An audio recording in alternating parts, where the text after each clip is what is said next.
Hello, hello. It is Jeff here with another episode of True Crime, Myths, Legends, and more. Thank you guys for joining us. Apparently, I didn't realize this, but StreamYard so wonderfully notified me that I should do this. Is you guys that are going to watch the replay of this later on? I want to welcome you guys and say hey. Make sure you check it out. Which these are all pre-recorded, so you're technically all watching the replay. So thank you for joining us and watching the replay and checking it out because I'm doing this live. But it'll actually come out next week, so you guys will see it. Now, for those of you that join us for our live episodes, the people that check out the replay, we welcome you guys too. So today we have a very special guest. I'm excited to have him on with us. We have Rob Gutro. He is a best-selling, award-winning author, paranormal investigator, and medium with inspired ghost trekking. Since he was a teen, he could receive messages from ghosts or spirits who have crossed over. In 2005, Rob's late puppy passed, and enabled Rob to communicate with pets. That knowledge has inspired him to write his first book in hopes of bringing understanding and comfort to grieving pet parents. As a meteorologist in his career job, he also provides scientific explanations about how energy is the baseline for the afterlife and the medium that entities use to communicate. He has 3 series of books: Ghosts and Spirits, Pets and the Afterlife, and Ghost on a Medium's Vacation. His books also explain the difference between a ghost and a spirit and how they communicate with the living. His books are available in paperback, ebook, and audiobook formats.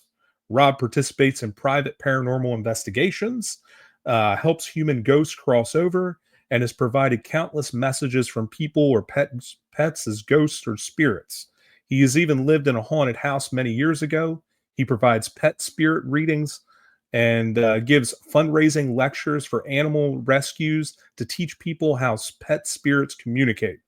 Rob's books are all bestsellers. It's incredible. 5 number 1 books on Amazon and award winner. All of Rob's books have achieved bestseller status on Amazon, meaning they've reached the top 100 in various categories. His last 5 books were all number 1 new sellers on Amazon, and his Pets in the Afterlife 3 book won an International Book Award for 3 consecutive years from the Book Authority as one of the best books on grief and loss. So we have an incredible guest today. I hope you guys enjoy him. I'm going to bring him on stage now. Enough of me talking, and welcome, Rob. How's it going, man? Hi, Jeff. Thanks for having me. Doing well, thanks. Hopefully I pronounced the last name right. Mine is terrible. I pronounce it Gutro, but other people pronounce it however they want, so that's fine. See, Gutro sounds so like regal. It's great. Well, it used to be pronounced that way from French Canadian. Yeah. So yeah, we changed it when the ancestors came to the U.S. hundreds of years ago. Wow. Yeah. I don't know. I wonder how they pronounce my last name. I say Ignatowski. I heard my son. I called him the other day, or yesterday. I called him and heard his voicemail, and he said he pronounces it differently than I do. And I was like, "What in the world? Like, where'd you get that from?" Ignatowski. And I'm like, it was just different. And I'm like, I don't know where that came from, but who knows? Like, I wonder how they pronounced it 100 years ago, like before my grandfather's parents all living over in Poland, how they pronounced it. And of course, if you have the same name in Russia, it's Ignatovsky, and with a Y at the end. So and of course, maybe that's how they pronounced it. It seems like it, but anyway. Cool, man. Well, tell us a little bit about your background. Well, thanks for the introduction. You actually pretty much covered it. The only the only thing I will add is that I retired from being a meteorologist happily about 8 months ago. So, oh, nice. Yeah. So I have more time to devote to writing books. I also teach school adult education classes at night in 2 different schools. Oh, wow. So yeah, and I teach paranormal courses. Nice. Wow, Like I that's don't have super enough cool. to do. I know, right? I understand. It's like, I write, I have, I design games, I have a full-time job, and I do the podcast. So it's like, and then I keep adding things on because I don't have enough to do either. And I do some amateur paranormal investigations as well. So, Wow. yeah, I, I go out there and it's just so funny because I do a lot of the paranormal shows here in the States, and I'm all around all the time, and I'm with all of these different mediums and all these different ghost hunters and things like that, Mhm. and like we all sit there and we talk about it, and I'm like the least of all of these. Like I'm definitely hanging out, learning, and absorbing as much as I possibly can from everybody else. And then, like half of the time, the conventions that we're at, if I go and I stay and I do the ghost hunts, they're like, Mhm. "Yeah, who wants to be over with Jeff?" And I'm like, "Please don't give me a group of people." Because they probably know as much as I do. Like I'm just learning. Like it's okay. Like put me with somebody else. Oh, I think you know more than you think you do. That's maybe I don't know. So I'm curious. One of the things that was mentioned in the bio there is the difference between ghosts and spirits. So Yeah, sure. So when when I first started out, you mentioned that my puppy passed in 2005, and then as I started writing my first book, um, my dad passed too, mm, and like 3 years afterward, and then I had encounters with people who decided to stay earthbound, and there was a big difference between my dad on the other side and my puppy on the other side versus the people that I met who were earthbound, and and it made me think that they need to be designated differently. So I call earthbound entities ghosts, and I call those who've crossed over to the other side spirits. Um, because there's differences in energy usage and there's differences in location. So um, I said that energy is the foundation of the paranormal, and as a meteorologist, I need to have science explain things. So there are two types of energy that earthbound ghosts and spirits use who have crossed over. There's physical energies and there's emotional energies, and I can explain those too. yeah, yeah. Go ahead.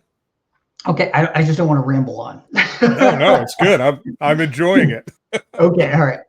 So so both of them use physical energies, and that's heat, light, water, and electricity. And they not only empower an earthbound ghost or a spirit who's crossed over, um, but they enable them to communicate with us. They give them strength. Think of a ghost or a spirit as a light bulb that is all the way down on a dimmer switch. In order to get bright or communicate, they need energy from somewhere. So what I learned what happens after we die is the physical energies that are within our bodies. Like if you think of cell splitting, if you think of uh, our thoughts that are little electrical impulses, um, that energy has to go somewhere after we die, after the body is dead. So it couples with our memories and our personality and the knowledge of this life we live. When that happens, we are an energy entity, okay, and we are at peak power, if you will. That power level enables us to open the doorway to the other side to cross over.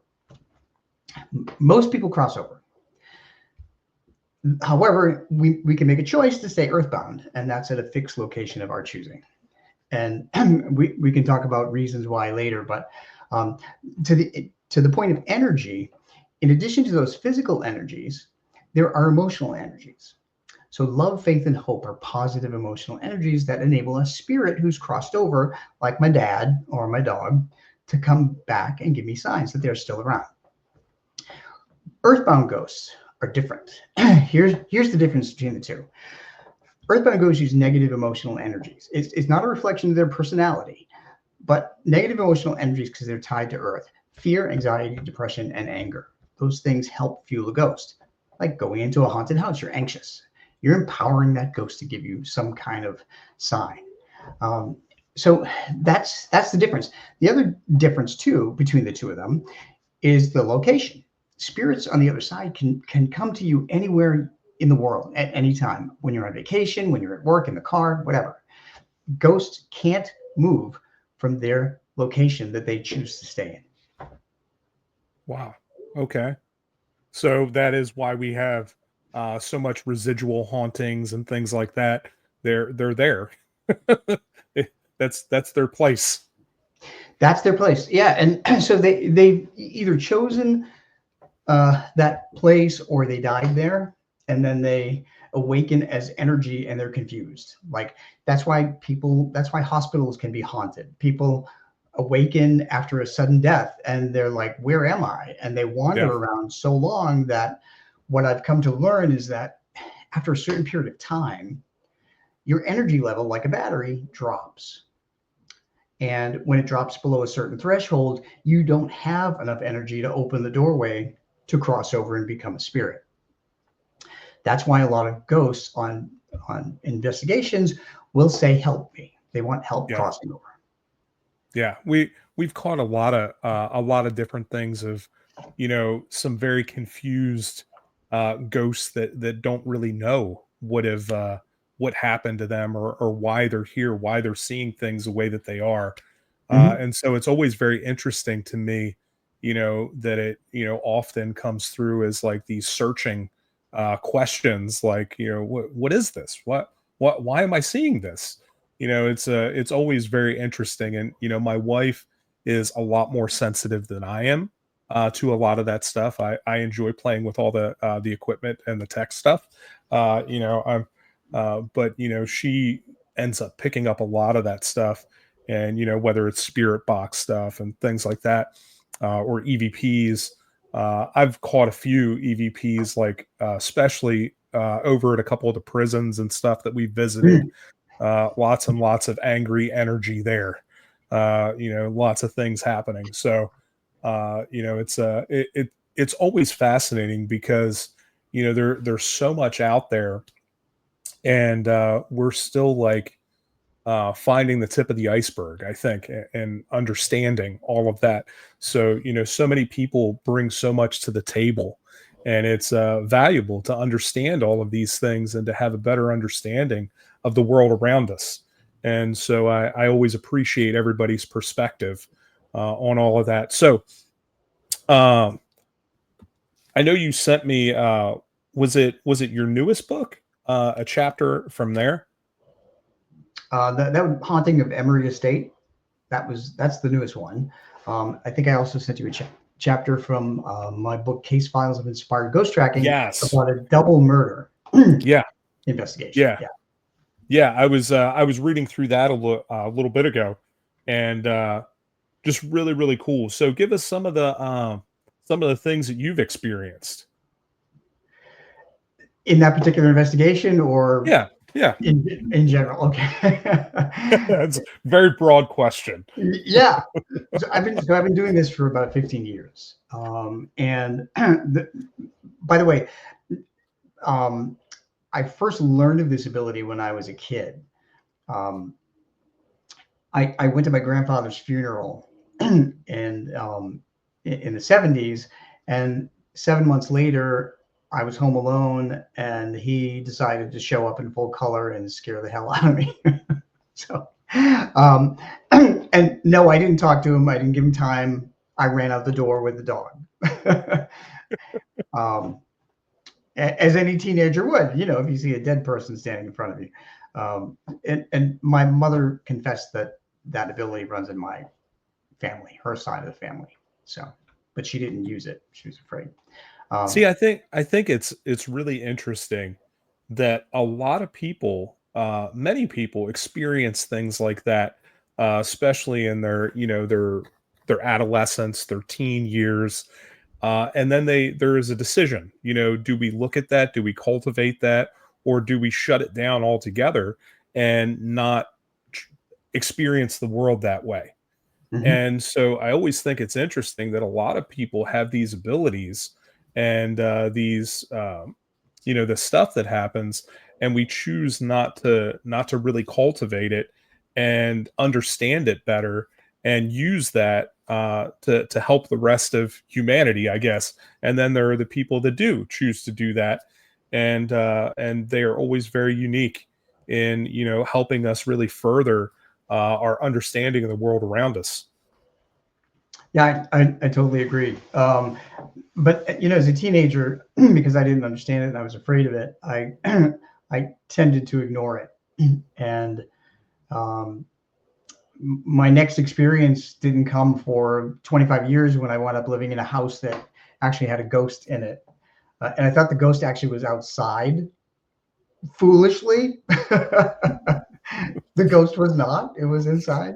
And that was in Bowling Green, Kentucky, when I went back to school to get another degree in meteorology. And um, I I kept hearing things at 2:30 in the morning. The light, the somebody would be pounding on the door in the kitchen, 2:30 in the morning, and it was every Tuesday night at 2:30 in the morning.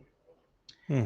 And that went on for like weeks until the kid whose parents owned the house and bought it for him to stay in while he was in college, until he moved in. And then I confronted him about it.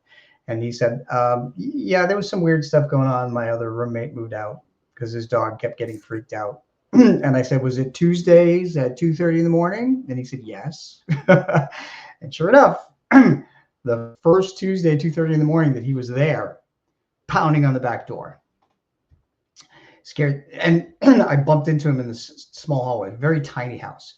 And he said, did you hear that? And I'm like, yeah, I wouldn't be out in the hallway at 2:30 in the morning if I didn't hear something pounding on the back door. um, so he confessed that, that was it. And what did it for me later on was that when I was home studying alone and I went into the kitchen, I put some soup on the stove, came back and studied, went back in the kitchen again, all the cabinet doors were open by themselves. And I thought, oh boy, that ghost isn't outside. That ghost is It's in here. So yeah, that was my second experience really. And then my puppy passed and my dad passed, and they taught me how they communicate from spirit. Oh wow, that's really neat. So, tell us more about the pet medium. So so I'm the kind of guy that likes to. I loved to journal everything. I kind of kept a diary. When I go on trips too, when I go on vacations, I bring a blank book and I write down all the places I've gone, and I take pictures and I note them and I put together a little blog and whatever. So when my puppy passed, he was actually tragically killed by a car Hmm. at 7 months old when his leash opened. And it took me an hour and a half to get home that day. And I had great neighbors where I lived. They brought his body back to my house, so I could bring him to the vet for cremation. But I walked in the house, and I was the only one there. I had a roommate; he was at work, but the radio was on, and I didn't leave the radio on. The radio, and I didn't know what it was, but I heard the song that played was Garth Brooks' "The Dance," about a man who loved deeply and was grateful for the love that he had, and he lost that love. Powerful message from my dog Buzz with the help of a human spirit. There was another song that came right on about a man who lost the love of his life. And I finally found the radio, and I couldn't fathom how that radio went on by itself. Buzz went on to give me other signs. He would move things. He would move objects. I would hear him bark in the house. I saw him. I saw the back half of him, and I followed him into another room, and he disappeared. So he taught me many, many ways that pets communicate. And I thought, I have been devastated by his loss, and it's so important for other pet parents to understand how their pets are communicating from the afterlife. So I'm going to try and put this together in a book. And the Ghosts and Spirits book actually was my first. So he has a chapter in there. My dad has a chapter in there, and some other hauntings, some actually earthbound ghosts that I encountered are also in that book. And that's when I made the distinction between the earthbound ones versus the spirits that crossed over. Hmm. I know I was at, oh my goodness, why can't I think of it? Very famous in Louisville, uh, Waverly Hills. I was at Waverly Hills Oh a gosh. couple years ago doing an investigation, and the caretaker there, one of the many caretakers there over the years, but when it was still a hospital and when they were doing things there, it was active. One of the caretakers had a dog, and we actually saw the dog there. And my wife saw the dog run past in this one room, and then we saw him as well. But it was that was the first time that I had ever seen anything like from the animal world versus anything else, and it was just it was wild because they had told us uh, that they would often have things happen in this area, and they believed that it might be the caretaker. And then we walked into the room that he stayed in, and as we were walking out, we saw that, and I was like, "Wow, that's wild." I was like, "How big was that dog?" And then afterwards, we were all talking about it and found some pictures and had confirmed kind of the size, and I was like, "Yeah, that's what I saw." Wow. Wild. Yeah. So do you think that dog was earthbound or or crossed over and just comes back from time to time to visit? I don't know. I'm not sure. I don't know enough about the story in the background to know that. They just I don't know if anybody ever mentioned that they've ever seen the dog before Hmm. there. But we certainly saw something that size scurry across, and I was like, "What in the world?" Like, and at first you think, well, is there an animal in here with us? Like, I mean, it's kind of an open area, but yeah, there was nothing. It was gone. So it was very, very unique. So are you are you dog parents? No, we are cat Okay. parents. I have Cat. four cats. Okay. Yeah, So usually pets in spirit can sense whether or not you are a pet parent of any kind, yeah. whether it's a cat, a rabbit, a dog, a horse, ferret. It doesn't matter. um, they they can sense that, so they will tend to appear more to people who are pet parents because they understand them. Okay, yeah.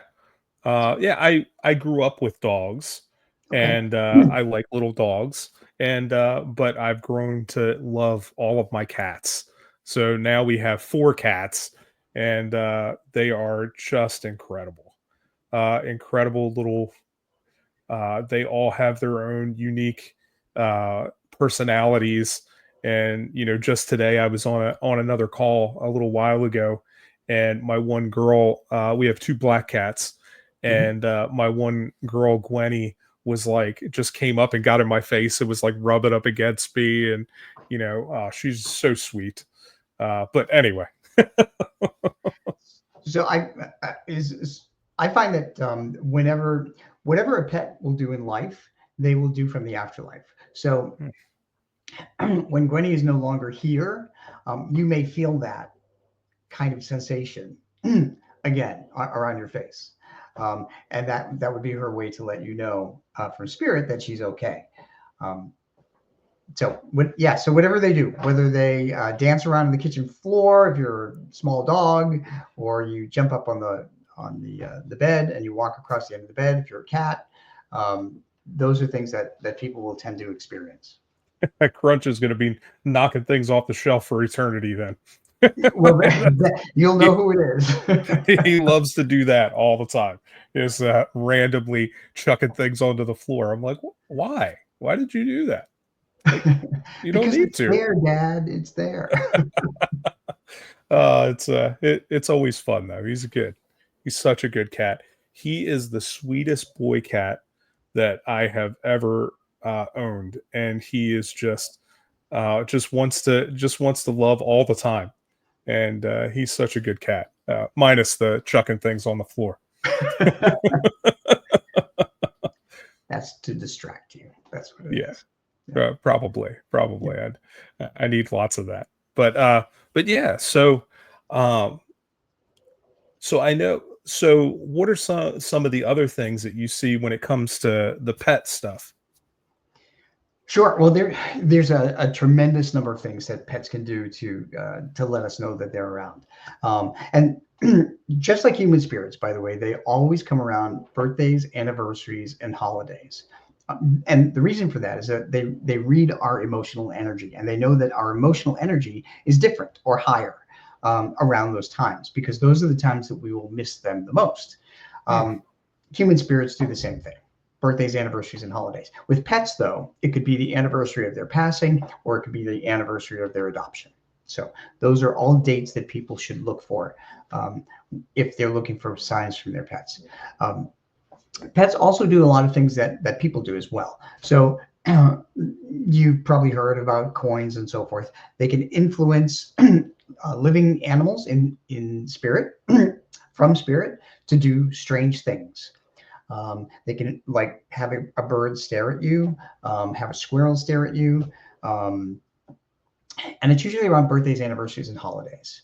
Um, One woman that I talked to told me that when her husband passed away, she had never seen a groundhog in her life in her yard, and she said when her husband passed away, groundhog came up to her deck, put his little paws in the window and stared, put his face against the window and stared in, and she knew it was her husband. 3 years later, her dog passed away. She had never seen that groundhog again. Right after her dog passed away, groundhog back on the deck, up to the window, put his paws and his face against the window. She knew that was a sign that her husband and her dog had been reunited on the other side. Oh wow. So pretty cool. Yeah. Um, so they can do that. They can influence animals from the other side. Feathers are another way that they can they can send signs. A woman from the UK just wrote me last night. I did a reading for her dog, and she said um, her dog was very close to her son, her adult son. And when her adult son was going through some traumatic tests, and he was panicked and concerned, he opened the door and there was a white feather in Mm. the parking lot. And she said that white feather, even though there was no breeze, that white feather followed him until he got to the front of the entrance. Oh So he wow. knew that it was the dog. Um, so they will appear. They will lead you to another dog that looks like them, or a cat. They will bring you to the next animal they want you to adopt. Have you ever felt that? So yes, my wife went to California before we had any animals, Hmm. and met a cat there, a black cat with white on its chest, and fell in love with this little cat named Jelly Bean. And she was there for several days, and she made a comment to the cat about, "I wish I had a cat just like you, Jelly Bean." A week later, a cat showed up at our house, at our apartment, and that was Gwenny, is a black cat with a white spot on her chest. They look nearly identical. Wow. Uh, and so Gwenny came to the house. This is unbelievable. I was at work when this happened, and they said, "Jeff, there's a cat at the house." And I said, my first response was, "Don't let it leave. Wait until I get home." And they all knew that that cat was not going to go. Like, I was going to keep that cat no matter what. So I get home, and the cat is there, and I just fall in love with Gwenny anyway. And so I was like, "Okay, you're staying." And even though it was, I don't think that we were supposed to have any cats, we kept her anyway and hid her from everybody else, and kept her in there. But what was amazing, this cat, like I said, now we live in a house and everything, but we used to joke around that this cat was like the magical kitty that just showed up and won't leave. And so we would leave the door open, like hold the door open and tell her, "Go ahead, you can go, you can leave." And she would look up at you and say, "No, like, I chose you guys, I'm staying." And so she has never left our side since then. We've had her probably Wow. nearly 6 years now, probably a little bit longer than that. and she is just like, through all of this stuff that's been going on through my strokes and everything, she is like clung to me and like got up and like slept with me in the bed, and stayed there and not left my side. And so it's been really very healing. And she is just an incredible cat. And yeah, it was all from that initial, meeting of this one cat and this intention that all of a sudden this cat just showed up. She was a catch and release. And so we didn't notice it at first, but her ear was docked and her belly was shaved. And so like she just decided one day that, we were the people. She came to the doorstep and came inside and has never left. So she was a feral cat. she, Uh, she, I I don't know if she was feral. I think that she may have been somebody's, Mhm. and maybe they couldn't keep her and they turned her over to a shelter or something. Okay. Because she was very domesticated when we got her. Oh, cool. But she has just like she showed up. They must have released her somewhere near our neighborhood, and my dad, I guess, saw her a couple days beforehand wander in the neighborhood, and then all of a sudden she showed up at our house. He let her in the door, and she's never left. So there are two things going on there that I should explain to you. One is when your wife saw the other cat and made that request, there was someone in spirit who was listening. And that person or pet on the other side is the one that arranged for Gwynnie to come to you.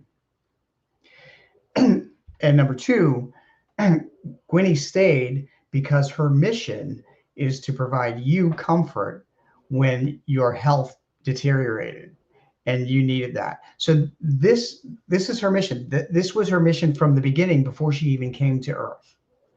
She knew that she needed to be there for you. So, and that's how it works with spirit. We know our mission. Like my puppy Buzz, his mission, although he only lived 7 months, was to be to help me teach other people how their pets communicate from spirit. However tragic that his life was and short, that was his mission. Just like Gwynnie's mission. Yeah, that's amazing. Yeah, Yeah. yeah. I'm very appreciative because I certainly needed it, during that time. So yeah. So tell us about some of the other books that you've written. Sure.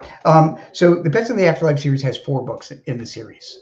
There are the first 2 is more of the science and Buzz's story and stories from 3 other mediums communicating with their pets. The second one is about how any domesticated animal will be able to communicate with you: dogs, cats, horses, birds, ferrets, rabbits, gerbils, rats. I've read them all. It's amazing what they can tell you. And number 3 is about dogs only. Number 4 is about cats only. And then the second series is called Ghosts on a Medium's Vacation. And that's kind of a fun series to me because I like history and I like hauntings. So whenever I've gone on vacation, my guard is down because I'm there to enjoy what I'm seeing. And then all the dead people want to talk to me. Then and when I go on vacation, I mentioned I journal a lot. So I take that notebook and I write down, the history of the place and whoever starts talking to me and so forth. I'm Mary Queen of Scots at Holyrood Palace in Scotland came through to me. She was not nice, by the way. I've been to Scotland. Oh, you have? Okay. Have you been to Edinburgh?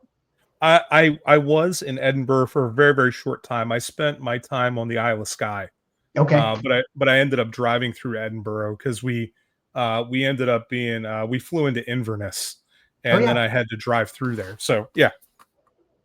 So that's actually an upcoming book, The Ghost of Edinburgh, Scotland, for me in a couple of years from now. Nice. But George Boleyn, Anne Boleyn's brother, who was beheaded by Henry VIII, I encountered him when I went to Hever Castle, not knowing that it was the Boleyn family home. I've got one of my co-hosts for the show is from Scotland. She lives there now. She will be fascinated to hear some of that. Oh, cool. So, so the Hever Castle that I went to was actually in England. So, but yeah, I had a lot of encounters in Scotland. England, I wrote a whole book, Ghosts of England on a Medium's Vacation, and George Boleyn was one of my favorite encounters because when I walked through the door, he said, "Hello, my name is George," and I looked around and I said, "Okay, who's who's that?" And I asked my husband, and he said, "This is the Boleyn family home. That would be George Boleyn. He lived here."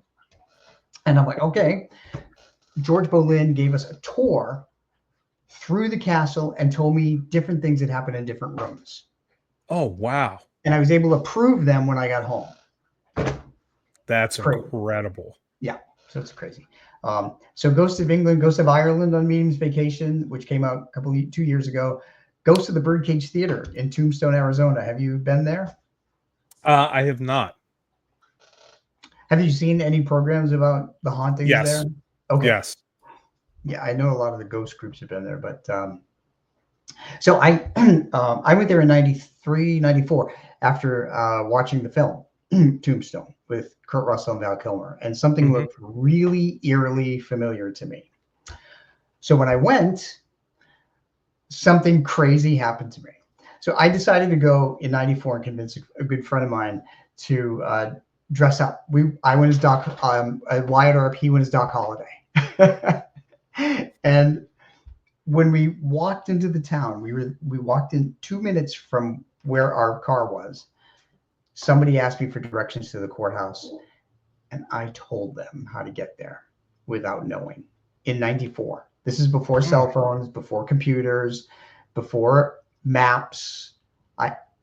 Tombstone was just a tiny little dot on a big map of Arizona. There was no way I could have known where that courthouse was. And I remember telling them, I said, the tourist came over to me and said, "Do you know where the courthouse is?" And I said, "Oh, sure. It's you go down 2 blocks straight ahead, take a left, you go down 1 block, and then you take a right, and it's on your left-hand side."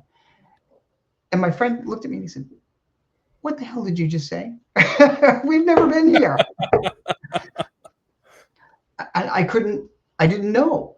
So we followed my directions, and sure enough, that's exactly where the courthouse was. Wow. So that told me that I lived there during that period where Tombstone was a boomtown between 1881 and 1889. So then I took years later, 2019, I met a friend who lived in Phoenix, and we went to Tombstone because I heard they were having ghost tours. So we took the 2-hour ghost tour. We ran into 11 different ghosts that I was able to prove who they were by the people that worked there that had all encountered these different ghosts. And my friend, who had never had a paranormal experience, saw 2 of them. So he walked out a believer. Wow. So, yeah, it's pretty amazing. So that's the second series. Third series is Ghosts versus Spirits, Earthbound versus the ones that have crossed over, and that includes paranormal investigations. So Nice. I know one of the probably one of my most profound experiences, and it was really neat because we were able to verify it later on as well. I was down in New Orleans, and we were there, and there is just an obscene amount of paranormal activity down in New Orleans, obviously. And so we were there at the Laurie Mansion. And so as we were there, we were kind of just hanging out front. And one of my friends that was with me got just overwhelmed with emotion. And at the time, this was before, American Horror Story and all of that stuff that talked about that. So we didn't really know any of the history, but we were there at like midnight or so, and we had taken one of the ghost tours there. And so they had taken us around and they had told us a brief little bit. We stopped in front of there and they gave us a little bit of the history of the house and everything. So we knew a little bit about it. But we were sitting there that night and we were just kind of getting around there and getting a feel for the whole area. And she then tells me what she saw. And I was like, okay. And she saw somebody get thrown off the balcony of the LaLaurie mansion. And she was like, I think it was one of the slaves that was there. And I was like, oh, wow, that's really wild.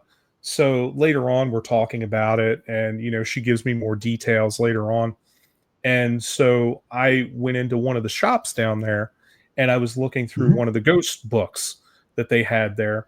And I'm reading through, I'm leafing through, and I find a little section on the Laurie Mansion that chronicles that event happening there. And this slave being thrown off the balcony and dying underneath the balcony there, and being chased by somebody. And it's ironic that I didn't realize it, but that book was written by Troy Taylor. And later on, I would interview Troy Taylor, and we actually talked about it a little bit. I didn't know at the time that I was acquainted with his work or anything. And we got to talking about all of that. And he was like, yeah, I found the story this way, and we verified it. Like, I was just like, I was blown away that, Wow. he has an American Oddities Museum in Alton, Illinois. And so I stopped by there, and then I interviewed him for the podcast. And it was just incredible to put all that together. And because like I would have never known that otherwise, other than picking up that book and leafing through it and doing a little bit of research, being like, oh my God, like that actually happened just like this.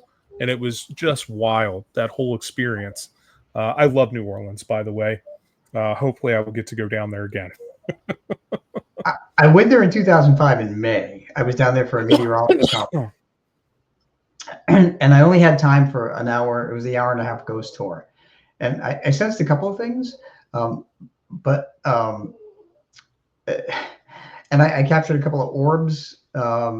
So what I've learned, by the way, about orbs being a round ball of light, most simple form a ghost or spirit can take.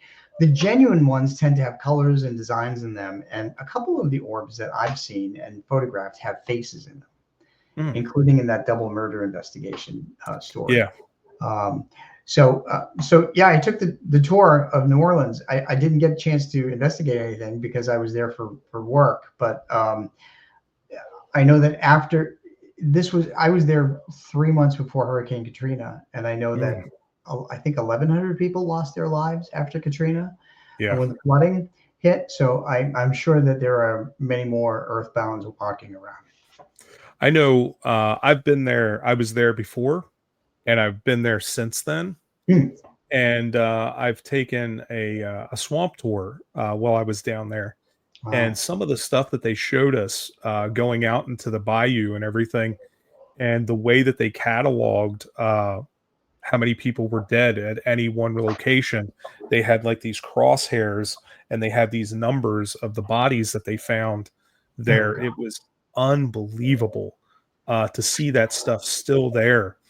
And they took us through and showed us a bunch of that so you could look around. And that was how, before the waters were down, how they marked everything so that the medical people could get there and they knew what they were going into. And it's just unbelievable that they would have to do that Hmm. for this natural disaster, to know, because everybody at that point is moved to the Superdome. So everybody is living in the Superdome and the streets are empty. So Hmm. they're trying to figure this all out and recover all these bodies. And it was yeah, it was wild to know that. I had no idea that that's how they did it, and they showed us all that on that tour. I was astounded.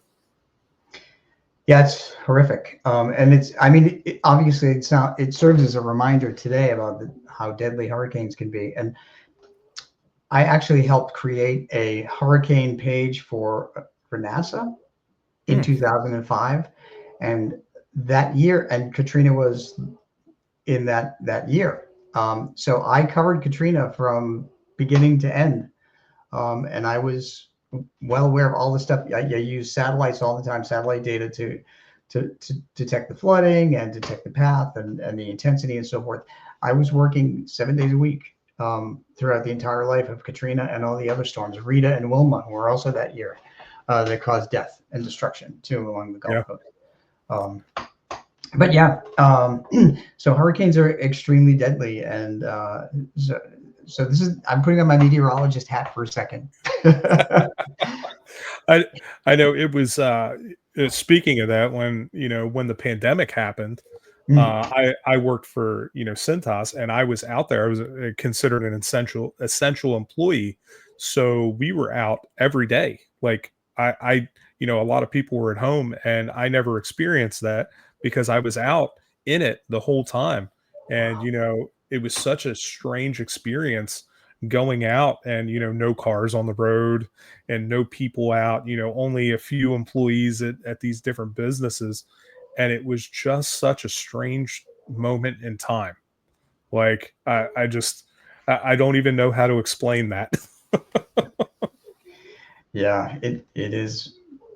Situations like that are very strange. But but I implore people to heed warnings from the National Weather Service, National Hurricane Center. If a hurricane's coming your way, have a hurricane kit put together. Be prepared to evacuate. Don't leave your pets. If you leave your pets, I will hunt you down.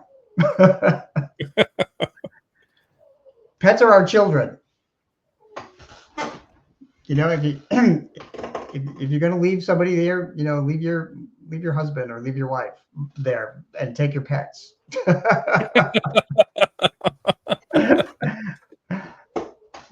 least they give you unconditional love and they don't talk back, right? Yeah. They Yeah.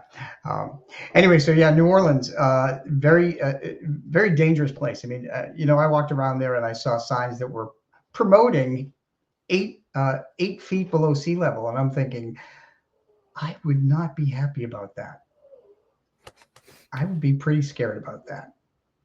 So, yeah. So be careful, everybody along the Gulf Coast. For sure. Yeah. Sure. And we don't need more ghosts down there. It's amazing to me in these natural disaster areas, whether it's earthquakes or tornadoes or hurricanes.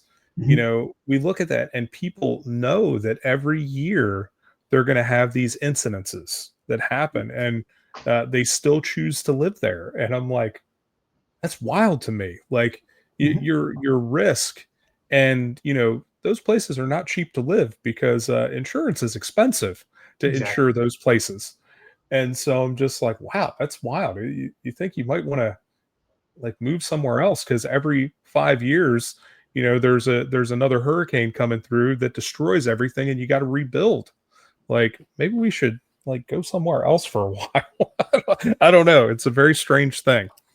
I do remember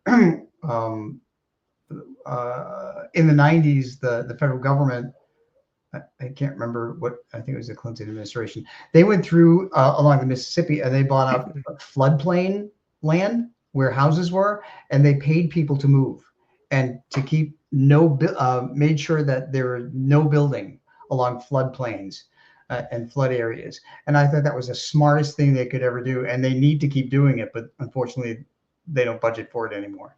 But yeah, people, listen, if you're moving into a place where there's going to be severe weather, or it's prone to flooding or hurricanes or tornadoes, make sure you have a hurricane kit or a tornado kit or whatever, and a weather radio that activates, just like that terrible situation in Texas.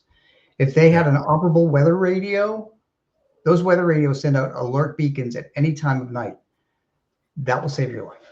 So we had those in the children's home that I worked at. When severe weather would come through, man, those things would go off, and used to scare me to death in the middle of the night, 3 o'clock in the morning going off. But that enables you to get ready and prepared for anything that might happen. So it's really important. I know one of the considerations for buying the house that I'm in, I'm in Cincinnati, and there's a lot of hills around here, but we bought at the top of the hill because I wanted to make sure that, the river flooding and everything was nowhere near me. Yes. I also don't want a wet basement, or, a lot of houses have that problem. And I'm like, you know what? If I'm at the top of the hill, it's the least chance of severe weather, and I'll stay up here.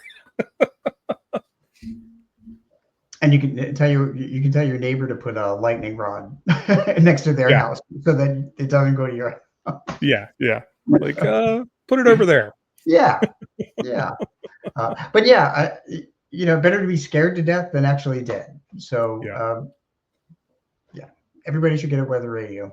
All right, I'm done with my meteorology spiel. But it's important. Yeah. So tell us some more of your experiences in the paranormal.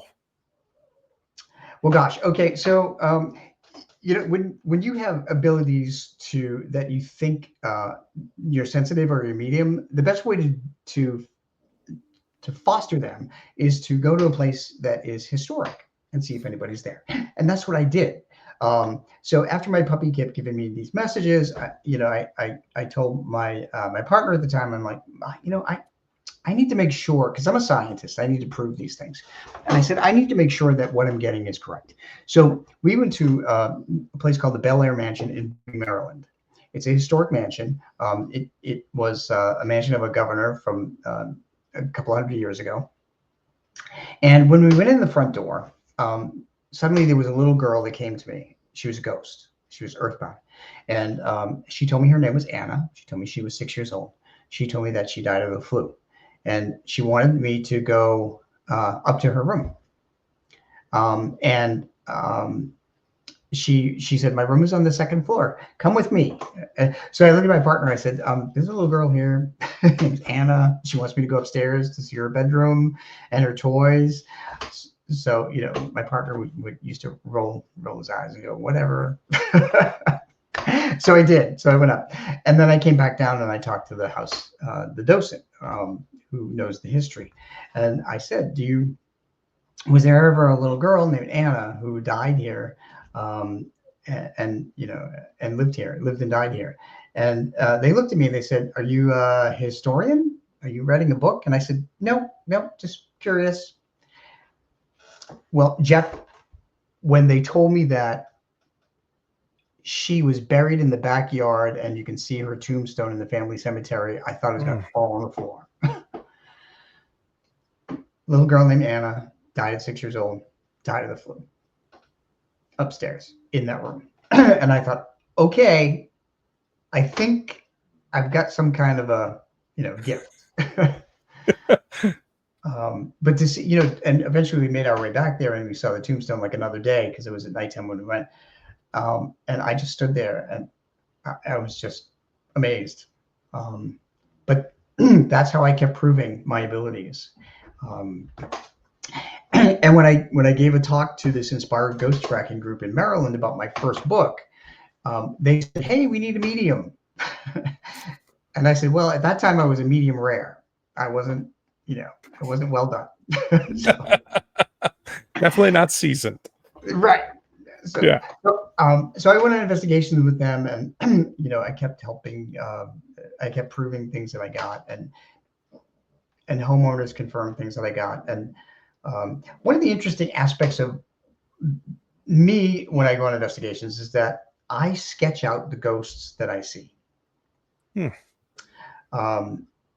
Because I can see them in my mind, usually, not visibly.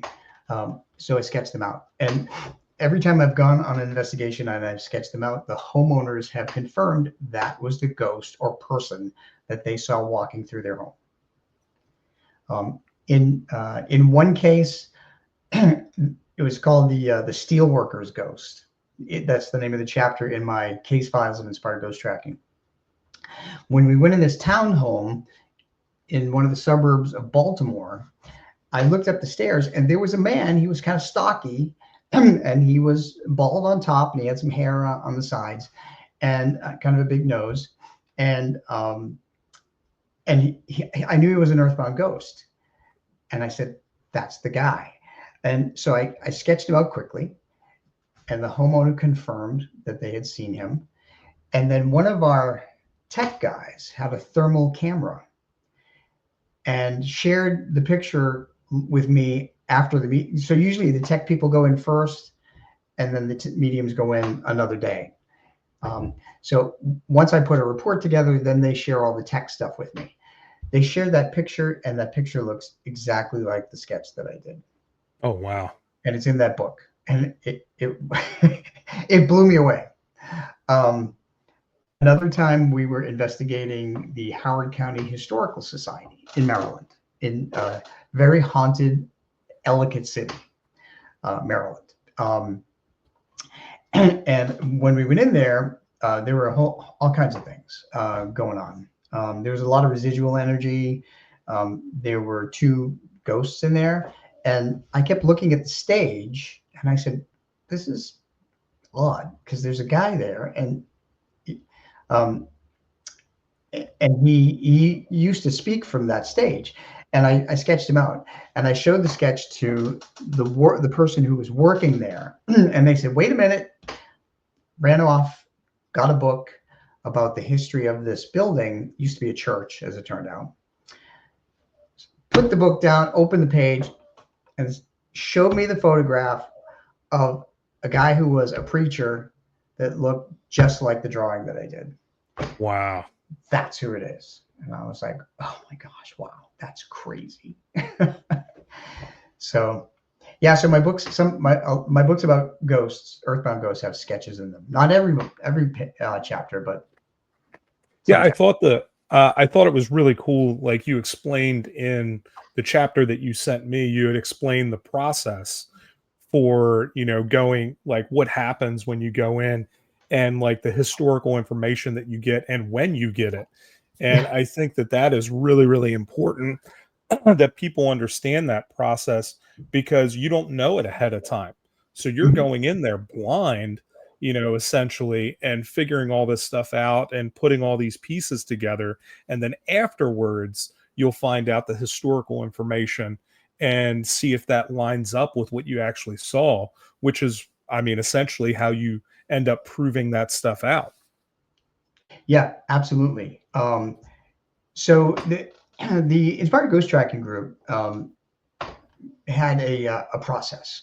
Margaret Ehrlich is the founder, and she put together this great process. So what she would do is she would send people a survey. It was like 10 pages, asking them about occurrences, what they saw, what they heard, what they felt, et cetera, et cetera. She would also ask them, is there any drug use in the family? Is there any alcohol use? You know, because we want to rule that out. So she would take care of that, and she would not share that with anybody. Then she would set up the technical team to go in first. They would always go in first. And the reason that the tech team would go in first is because they would gather whatever evidence they could. And when the mediums go in a day or two later, if there was a ghost and that needed to be crossed over, and they all need to be crossed over, the mediums can help cross that ghost over. So, and only she and a couple of the other tech investigators would know what they got when the mediums come in. So, yes. So, as a medium, myself and the other medium in the group, Troy Klein, we would not even be told where it is until 1 hour before we had to go. The address. We would not be told the address until because we didn't want to know anything. If you know something in advance, it may influence your impressions. And that, to me, that's like soiling, your impressions. And that's the way we did them. Yeah, that is always a good practice to really get any real results, because we all get colored by what we're exposed to, whatever it is. I love history as well, so it ends up, I have to be really careful with understanding a lot of these cases, Mm-hmm. because it does, depending on whose perspective I'm looking at, it colors my opinion, because I'm Mm-hmm. human. Right. And so, I look at that, and, I hold my own certain beliefs and ideas about things, and those things color how I see everything. So, when we talk about, sometimes people are jaded because of their experiences in life, it's true. It colors everything that they see, everything they do. And no person is any different in that. Our experiences shape who we are. So, if we're going to look at things objectively, you have to take that out of it. So, you have to be able to be objective and really look at things for what they are, and be willing to change your opinion and allow it to fit the history, and allow it to fit what actually happened, versus, the opposite and shaping it to fit what you believe, because that's not always accurate. So I appreciate that effort in doing that, because it is so important, especially when there are so many variables and so much unknown. And even in this, it's not an exact science, because there are things that have happened at these locations through the years that Mhm. we may not know. They may not be recorded. So we may find things that are completely different, but it may have happened 100 years before that. True. So, it's fascinating to look at all of that stuff. Yeah, it absolutely is. So it was critical, especially for this, what I call this double murder ghost investigation, for us not to know anything. I mean, we didn't even know what town it was. All we got was, okay, it'll take you probably 45 minutes to get there. So, okay, all right, we'll go with that. So uh, I'll talk a little bit about this one, because this one involves um, true crime plus the hauntings. Yeah. And now that we've touched upon the lighter stuff, like the pets in the afterlife and stuff, we can go move to the other side of the paranormal, which is going into the rough side, if you will. So this was probably the most chilling case that I've ever been on. When we got to this house, it was a split level rancher. When we got to this house, the other medium, Troy, and I um, were asked where we want to go in the house, and we both said, no, we're not going in. We want to walk around, because we both sensed energy around. And they had a garage that was converted to a playroom for kids, because there was a daycare that was run out of there, which was tragic, sadly, because kids have the ability to sense earthbound ghosts and spirits. Um, and the family that lived there had apparently contacted Margaret, because they had children. Their children reported having their sheets of their beds pulled off. Mm. They reported seeing shadow figures at the end of their beds and other things, and various cold spots and so forth. So when we walked around, we came to there on the side of the former garage, there was a white door, and Troy sensed that there was a lot of energy near that door. Now, we took a K2 meter, which is a meter that measures electromagnetic fields, which is really what a ghost or a spirit is. And it wasn't registering. There was an electrical box next to that door, and it wasn't registering. So the electrical box was fine. It was grounded. But when Troy touched the door, he felt like his hands were bound. And Mm. that was a weird feeling for him. And we didn't understand what that meant. I mean, because we're standing outside. So when we walked around the other side of the house, it's a long story, but I'll try to make it short. When we walked around the other side of the house, there was a darkness, a dark feeling, an uncomfortable feeling from the other side of the house. And it turns out that side of the house was one of the children's bedrooms, and that's where the child saw the shadow figure and so forth.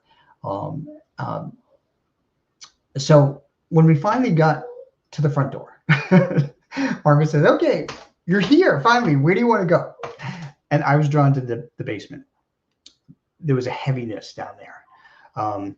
So residual energy. So I always explain to people the difference between intelligent energy and residual energy. Intelligent energy is an earthbound ghost that will communicate with you, answer questions, and so forth.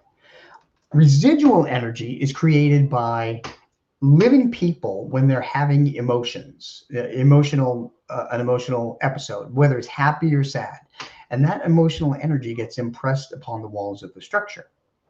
So whenever we come into that particular room, we bring our energy, and if we're sensitive, we can feel if it's happiness or sadness or trauma or anger or whatever. Down the basement we went, it was all bad. So it was also the air was very thick down there, Mm. especially in that daycare room, which was even more unnerving because it was a daycare room. Um, So we also experienced some temperature changes, some cool spots. So as a scientist, I have to explain how that happens. And what I have come to posit is that because ghosts, earthbound ghosts are energy, they need energy to get strong enough to communicate. They absorb the energy of the motion of air molecules. And by absorbing the energy of motion, they slow those molecules down. Slow moving molecules of air are cold air, and fast moving molecules of air, like in the tropics, are warm air. So that's why whenever there is an entity trying to manifest, they're taking that energy and they create a cold spot. Hmm. So, I've been able to explain different things using science, and to me, that's what's important. Um, so, walking through the house, there was all kinds of things. There was in this split level rancher, there was something was really odd. The basement was set up to be an independent apartment, if you will. There was a kitchen, bathroom, there was a bedroom, and so forth. And then it went into that garage, former garage, now daycare room. So in the area where the kitchen was, there was a big stain that looks like somebody tried to get it out. And why somebody who sold the house would not get this stain out if something happened there is beyond me. Yeah. Cover it up, put a carpet Yeah. down, do something, but they didn't. It turned out to be that was a spot where one of the women were attacked and stabbed. We didn't know that. We went into one of the bedrooms. Troy sensed a woman screaming in that bedroom. Upstairs, there was not much of anything for us, except when we get to the top of the stairs. Now, as a medium, ghosts will share their pain of death with me, or pain that they experience. Have you ever talked to people who experienced that kind of thing, like pain of death? Yes. Okay. Have you ever felt anything like that yourself? No. Yeah. Okay, good. Because it's not fun. So I get to the top of the stairs, and the ghost that I was connecting to made me feel like I was pushed down the stairs. And I fell down the stairs. I felt like I was falling down the stairs, hitting my head, hitting my back, falling all the way down the stairs.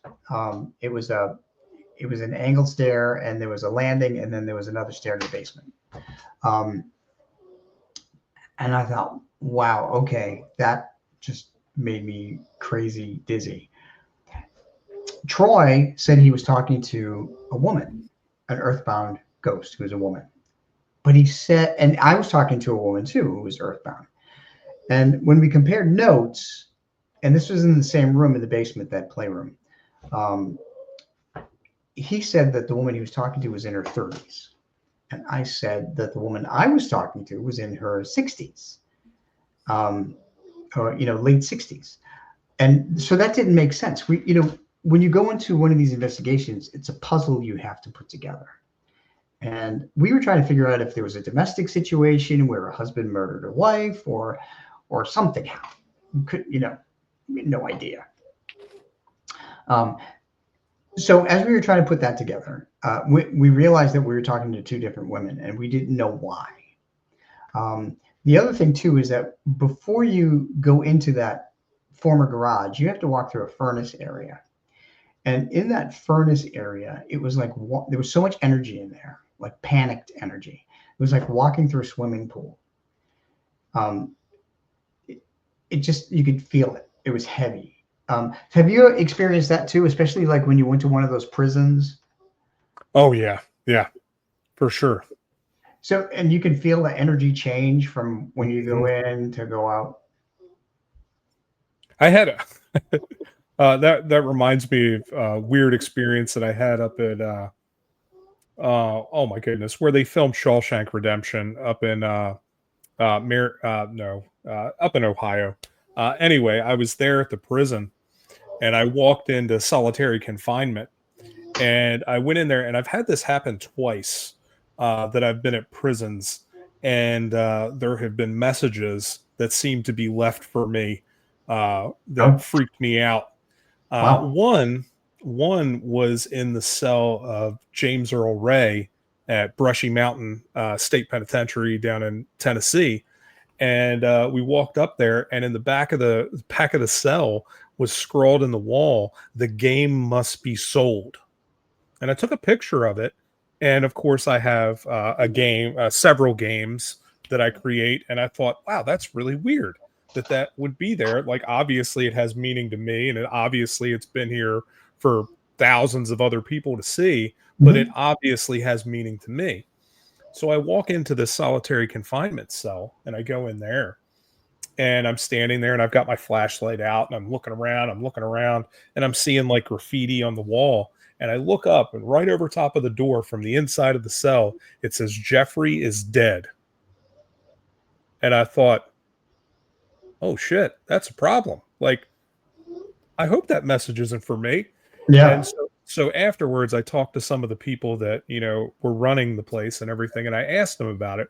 Well, apparently at one point they were stacking several people. They were overcrowded, and they were putting more than one person into the solitary confinement cell. So there were at least two people in there. Mhm. And so they had put this one very large man was in that cell, and there was another inmate that they put in there, a skinny guy, and through the night, I guess that guy was annoying him or whatever, and he killed him there in the cell. Oh my And God. he had he had scrawled in his blood up above the door, "Jeffrey is dead." And it was this other inmate that he had killed in there. And I thought, they told me the story, and I was like, oh my God. First of all, I was horrified that that happened, and I'm standing in there. And then I was glad that maybe that message wasn't for me, and it Mhm. was for somebody else. I was just like, wow. But it was really, really interesting to me. But definitely in that area, there was a lot of heaviness, just very oppressive, from all of that. And I definitely felt that change. I've been there several times and have never felt that other than that one time I was in that cell, the very first time I had walked in there. But yeah, Wow. Okay, so this is why I do not go to prisons. Um, uh, two of the places that, by the way, two of the places that I don't like to go are former prisons and abandoned hospitals.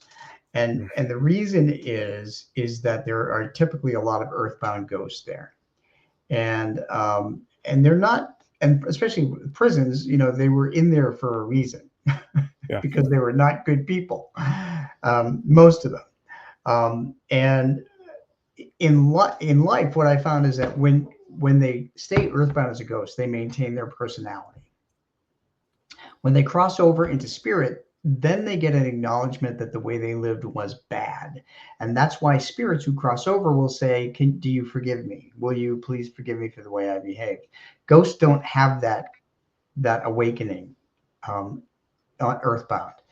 So they continue with their bad behavior. Um, so I don't, like I said, I don't like going into those places. Gettysburg is another place that's overwhelming to me. It's like 10,000 people screaming at me that are earthbound because they died in the battlefield. They all died suddenly. So a lot of them are still earthbound there, and they retreat back into the forest at night because it's like shelter. That you do the same thing that you would do if you were alive. So they retreat back into the woods. Um, I will tell you that I participated in the Pennhurst Asylum Paracon in Mhm. May 2025. Have you been there? Nice. I have never been to Pennhurst. It's on my list. I've always wanted to go. And well, that Paracon ends up being at the same time. It's the same exact weekend as the one up there at the Shawshank prison. And I am Parapsychon, and I'm always at Parapsychon, with the exception of this last year, since I had the stroke and I was still in the hospital. I think I had just gotten released from the hospital, so I was unable to make the show this year. I was still recovering, but yeah, I usually do that, and like everybody seems to alternate every other year. They'll go to either Penhurst or they'll go to Parapsychon, and so back and forth because I know this last year they tried to not do it on the same weekend, but things were booked out and it just couldn't. Like there was nothing that they could do. So yeah, but yeah, good shows. So I had never been there before, and I was invited to come because I'm a pet medium. So and I got to speak to a crowd of like 650 people. It was amazing about how pets communicate from the afterlife. But they had they had investigations. They had 31 buildings. It was an asylum and and so forth. And they had a child's wing and so forth. I went into one building, and I heard a little girl scream at the top of her lungs. There was nobody in there. It was just me and the guide. And turned out to be that was the child's wing. And I got there were some ghosts in there that were very troubled. And I said, you know what? Okay, I'm not going in any other building here because I am not prepared. I'm here to like give a lecture and and do all this other stuff. I tried to shy away from those. I go on designated investigations when I'm prepared. Yeah. So it makes a difference. But so just to kind of wrap up the double murder thing, long story short, and people can read this in the Case Files of Inspired Ghost Tracking book. There were two women that were brutally murdered in that home by somebody that had lived in the basement apartment.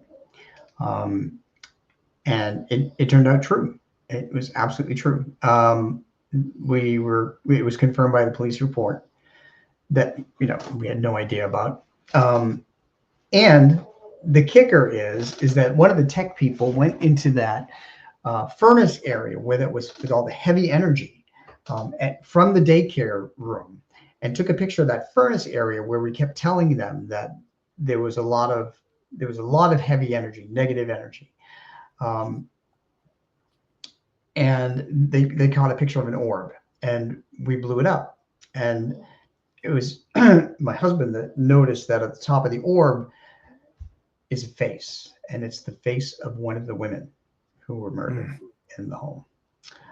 So we knew it was a genuine orb. So people can read that story, and you can really clearly see the eye in shadow, the nose, the cheek, the mouth, the chin. So was that in the excerpt I sent you? I can't remember. Yes. Yeah, it was. Okay. I looked at it just a little while ago. Okay. All right. So that was probably the most terrifying investigation that I went on. But a lot of them are tragic. Anytime a ghost stays behind, in my opinion, it's a tragedy, because it's like being trapped in an earthbound in a prison cell, an isolation cell, where you are lucky if somebody comes through that's a medium that can hear you. And the other thing too, I've been told about by people in spirit, is that the other side is all peace and love and acceptance and calmness. And there are 3 levels on the other side. There's no flaming pit of anything that people can go to.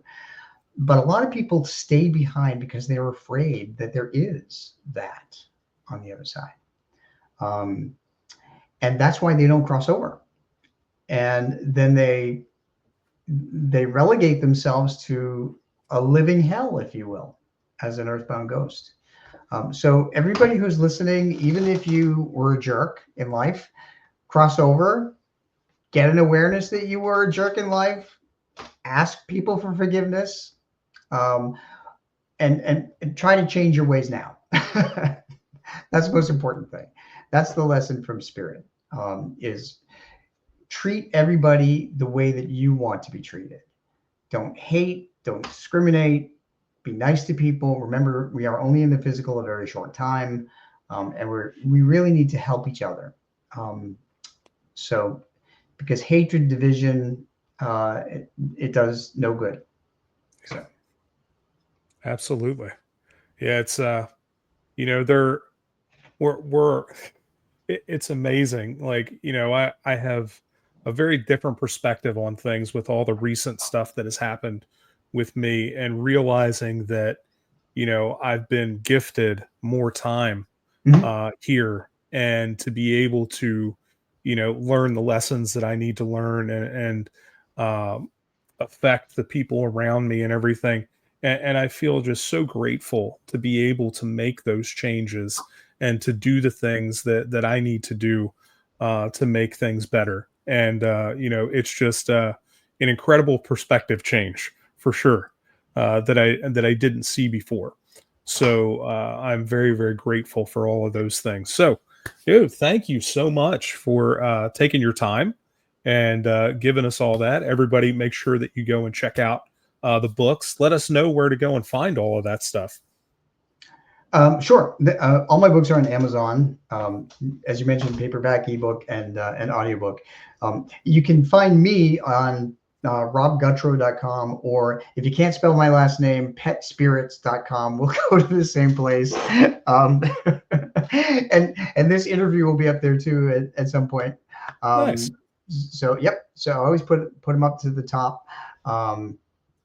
And I do a lot of questions and answers of paranormal. This podcast is videos. I schedule pet readings. I'm actually booked a year out for pet readings because everybody wants one. But I wrote the Pets in the Afterlife series so people don't need a reading. Just learn how to recognize them yourself. Um, and, um, and remember that the paranormal will be considered normal as long as we continue to try and explain it with science. Yeah, I think that is one of the things that is always amazing to me is just how much science ends up proving out all of those things. Unless it's obviously some crazy, crazy theory, we see the scientific background of a lot of those things, and it just continues to prove over and over again and reinforce, these things in the world around us. So Mhm. I appreciate all that work. All right, man. Well, thank you, and let me do a little closing here, and I will be right back with you. Thank you guys so much for joining us for another episode of True Crime Myths, Legends, and More. Getting a little ghosty on you tonight. So make sure you check it out. Make sure that you like it, share it, comment below. Check out Rob's stuff. He has got some incredible books. Yeah, get with all of his stuff and check it out. Thank you so much. Next week, we will be here for our live episode where we'll talk live and do a little recap. We'll have Mary and Sherry here with us talking about all that stuff, and they'll give their reactions, and we'll just discuss it. So join us for that. As always, thank you guys so much. Check out all the replays and everything, and go back and watch the episodes that you haven't seen because we have got some great stuff out there. Thank you, and I will see you all soon.